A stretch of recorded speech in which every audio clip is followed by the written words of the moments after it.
Hi, everyone. Judge Andrew Napolitano here for Judging Freedom. Today is Monday, November 27th, 2023. Our great Thanksgiving Day holiday is now over, and we're marching toward the end of the year. Ray McGovern will be with us in just a couple of minutes. Does the CIA perform remote psychological analyses on foreign leaders? Do they do it on our own president? After this. Can you believe the chaos confronting Americans today? The government is out of control. Debt is out of control. And have you heard? The dollar is under attack. This will soon be replaced by digital currency. No more paper cash. It's coming fast, so you need to get educated in other ways to protect and preserve the wealth you already have. What happens if the government destroys the United States dollar? I don't know, but I do know they can't destroy gold or silver or the value of it. That's why it's so important that you learn now how to transfer your wealth into gold and silver. So educate yourself about investing in precious metals. Take charge of your retirement with gold-backed IRAs, and you can transfer a portion of your existing IRAs tax and penalty free. So don't procrastinate. Take control. Do the right thing for you and your family. Go to LearJudgeNap.com or call 800-511-4620. Red McGovern, welcome back to the show, my dear friend. Does the American intelligence community in general, the CIA in particular, perform remote psychological mental competence analyses of foreign leaders? The answer is yes, and that goes back at least 4 or 5 decades. We used to contract with psychologists and psychiatrists at GW, George Washington University Hospital, and then we set up a whole branch, 5 or 6 of these psychiatrists looking at people like Khrushchev or like Chernenko or Nasser, or all prominent leaders got a psychological evaluation. As they called it, it was a remote. It was an at-one remove psychological evaluation.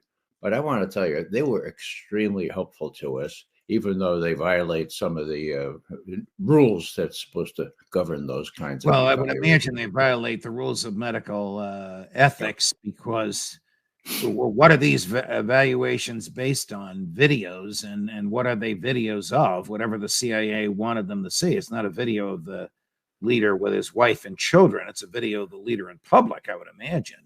We had more than just videos, Judge, as you can imagine. On many of these leaders, we had chapter and verse from clandestine sources. Right. And more inventive and more imaginative people collected, let's say, urine from some of these major leaders to make sure that we could do a little panel on how well physically they were. So this is a pretty imaginative thing. As I say, I swore by it. You can't take it literally, but you can get really good insights from it. And can it be used to, can it be shared with our own leadership? For example, if Secretary of State George Shultz, so we're going back now, was meeting with his opposite number in Moscow, might you have given him a psychological profile of his opposite number before they actually met? Is that the way it works? It's not a might. We did. Okay. Shevardnadze was his name. We had the book on him. We knew him in and out. And so we prepared, if I may say so, Secretary Shultz really, really well on that. I was briefing Secretary Shultz every other morning downtown. The psychological assessment of Gorbachev was really the $10 item there. We assessed him, at least the smart people in the psychological division now, assessed him as the real deal. Different, very different. Their bosses, Casey and Gates, said, no, he's a commie. He's a commie. He's just a more clever commie, and he'll never let Communist Party of the Soviet Union give up power without violence. Well, they were, if I want to quote the the German foreign minister said they're 360 degrees wrong. Well, no, they're 180 degrees wrong. The psychologists and psychiatrists were right. And the people that I depended upon, people I knew were honest Soviet analysts, were right as well, because that's what we told Schultz. Schultz said to Ronald Reagan, we can deal with this guy. And they did. Right. How did they do it? Well, when Gorbachev said, let's destroy all the intermediate and medium range ballistic missiles in Europe and the European part of Russia. When I heard that, I said, oh, right, you're right. Give me a break. That's not going to happen. Well, by that time, Reagan had enough trust in Gorbachev. He said, can you verify? Can you verify if they're destroyed? We said yes. And people like Scott Ritter went up to the northern part of Siberia and verified the destruction of a whole class of intermediate and medium range ballistic missiles. Without Never happened before. Without getting too graphic, how would they capture somebody's urine? I mean, they'd have to have some plumber working on the inside. No, it's just like when you leave a little sample, if you will. You put a little thing there to catch it before it becomes diluted. Many foreign leaders really objected to having to have somebody escort them into the men's room, and they often wondered why. Well, I can tell you why. It's not a secret any longer. Okay. Does the CIA perform mental evaluations of American leaders? No, but they should. Well, is there an evaluation? You obviously know where I'm going. Sure. There are people, very intelligent, neutral people, apolitical people, who believe that Joe Biden is not mentally competent to be president of the United States and would never be mentally competent to be president of the United States for another 4 years. Has the CIA evaluated its own boss? Well, what we would do back in the day is we would say, Mr. Biden, the Kremlin has an equivalent branch here doing at a distance psychological evaluations, and they think you're maybe not up to making these decisions. They believe that Blinken and Sullivan and Nolan are making these decisions, so that they're on tenterhooks here. It's a very volatile situation. Maybe you could do something about that by talking directly to them. That's not going to happen, but that's what we would suggest to a sitting president.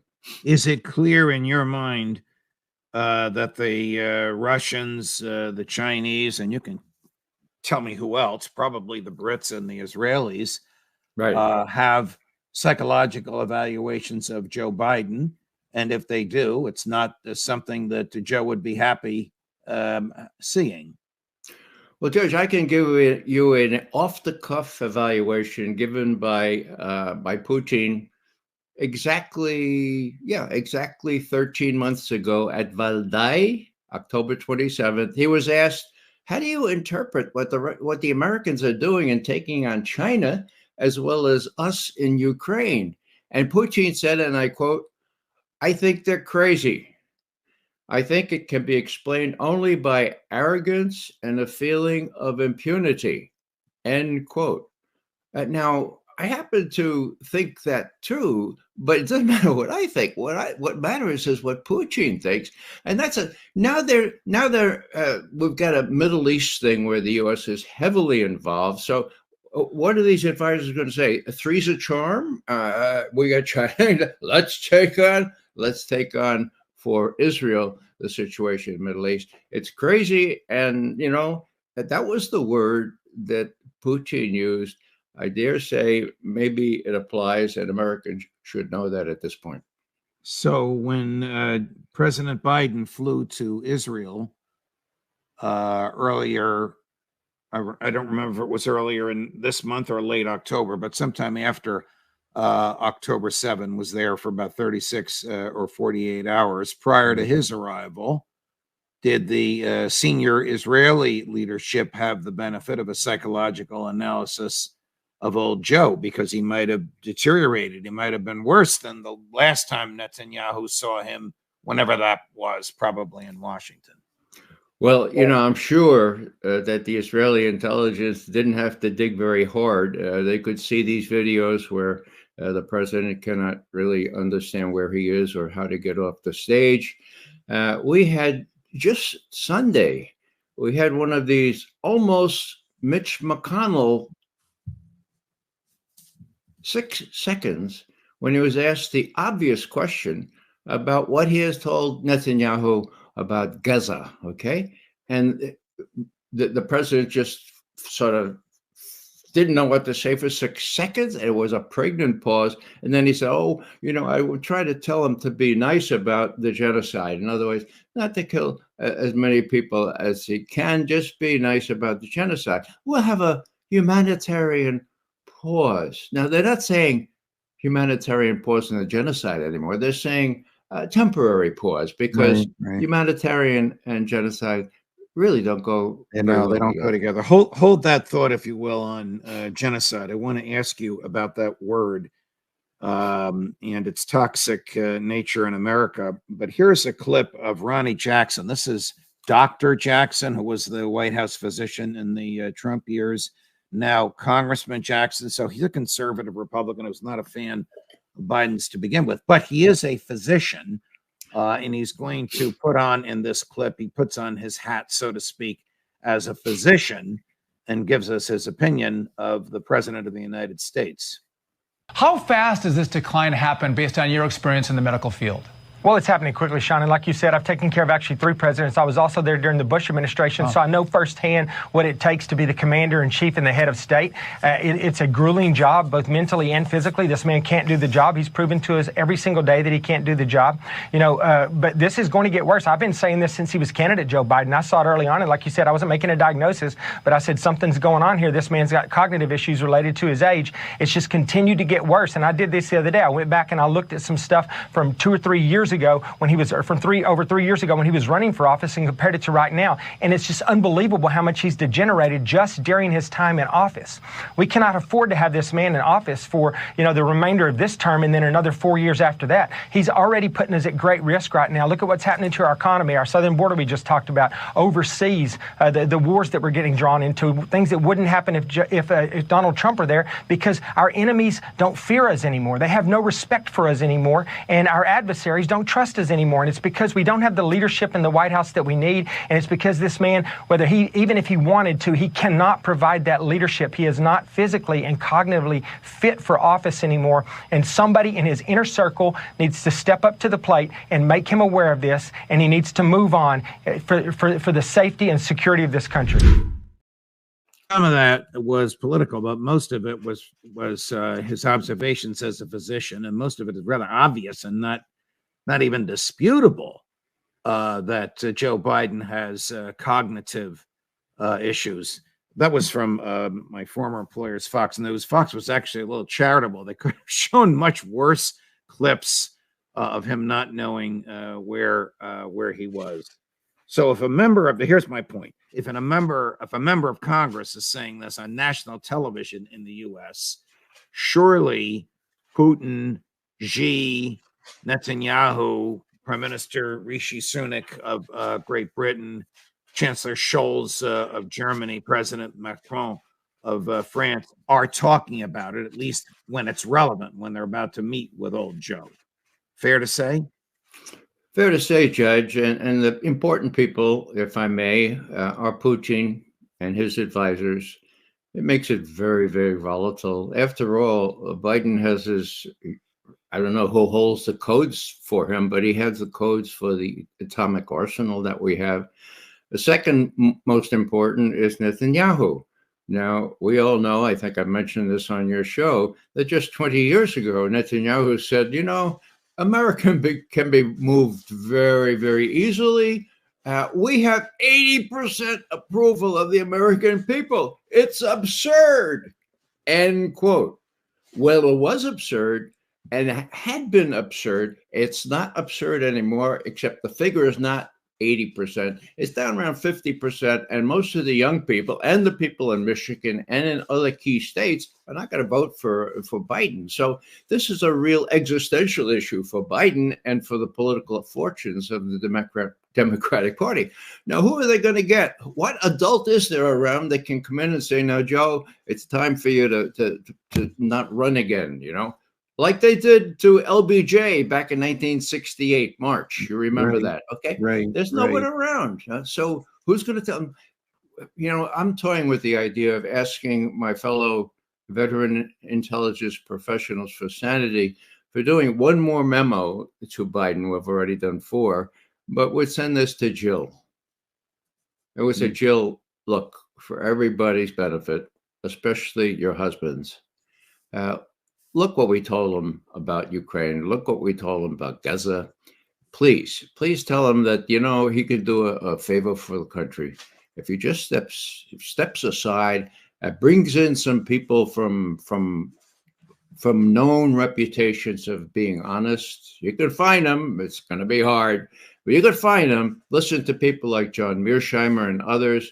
John, by the way, dismisses the notion of a two-state solution. He says it's a slogan now. I agree with John. One state, one vote for each person, and if gradually the Palestinians outnumber the Israelis, well, that's what happened in South Africa without a hell of a lot of violence. We can prevent the violence. We need to come to our senses and say the Palestinians deserve much better from us. Why is there such a hesitation on the part of mainstream Americans to call the behavior of the Israeli Defense Forces in Gaza an annihilation or ethnic cleansing or genocide, when it obviously is all three? Well, it is. It's a casebook. It's a textbook case of genocide. Now, Judge, I don't know if you agree with this, but in my view, the media is heavily influenced in an inordinate way by Zionists. The president himself says he's a Zionist. So, of course, are Blinken and Sullivan and Nolan. That's the influence. That's why most people are really kind of shocked now that the Israelis would openly proclaim that they're going to deny food and water and fuel to these people. That's the definition of genocide. What's going to be interesting, and no one has mentioned this much, but on Wednesday, the Chinese foreign minister is going to be president of the UN Security Council. There is a UN resolution on the books, Resolution 242, November 22nd, 1967, says Israel must withdraw from the occupied territories. That needs to be brought to the fore again. And a reasonable solution has to be made where the Israelis are not going to be driven into the sea, but the Palestinians are to be given their fair due and not yet a second. Well, if that resolution is brought to the floor, it'll pass. I forget how many members there are in the 15. 15. It'll pass 14-1, and you know who the one will be. It'll be the United States. Yeah, except it could be, depending on how bad things get. The U.S. abstained on the last one that called for humanitarian ceasefire. Could the U.S. be brought to abstain on something like that? Well, that depends on us, because Biden and Netanyahu know that if they lose the support of the American people, they've lost it. They're in deep kimchi, as we say. Does the IDF have a practice? The reference is the Hannibal practice of killing its own soldiers and killing its own civilians in extreme circumstances so that they cannot be captured as hostages? The answer is yes. And if you widen that out to a strategic situation in Gaza right now, it persuades me that the nuclear option that Smotrich, one of these ministers, the minister of heritage in Israeli government, what he said is we could use a small nuke. We could use a nuke in Gaza. Well, can they? Yeah, they can. They have 90 of them at least. Okay. Would they?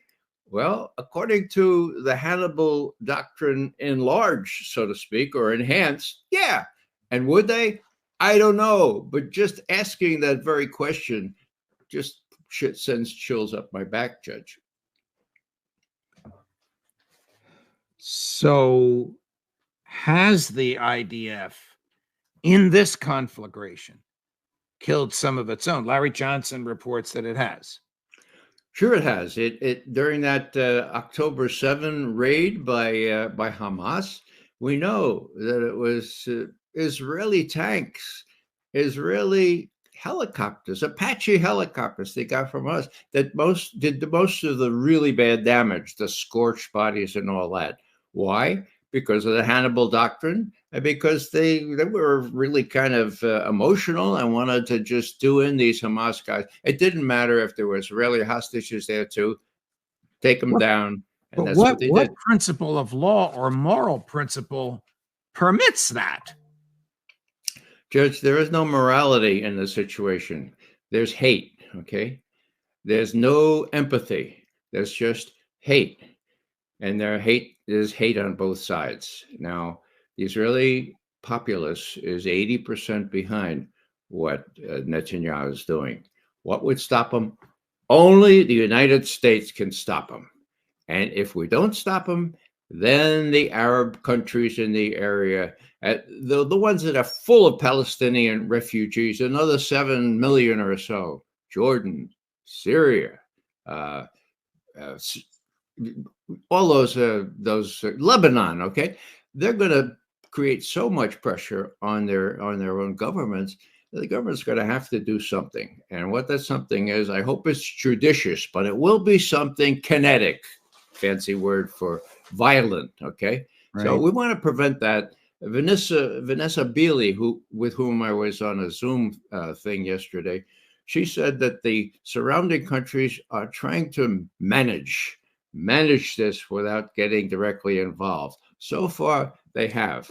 Will they be able to do that if the other million of Gazans are displaced or killed? That's the big question. I don't think they are. I think that maybe Alistair Cook doesn't think they are able to restrain themselves. And then, of course, we have a wider war. And my God, who knows where that would end up. Ray McGovern, always a pleasure, my dear man, no matter what we talk about. Thank you very much for your time. We'll see you at the round table at the end of the week. Most welcome. Of course. Larry Johnson at 11 Eastern. Colonel McGregor at 3 this afternoon Eastern. Judge Napolitano for Judging Freedom.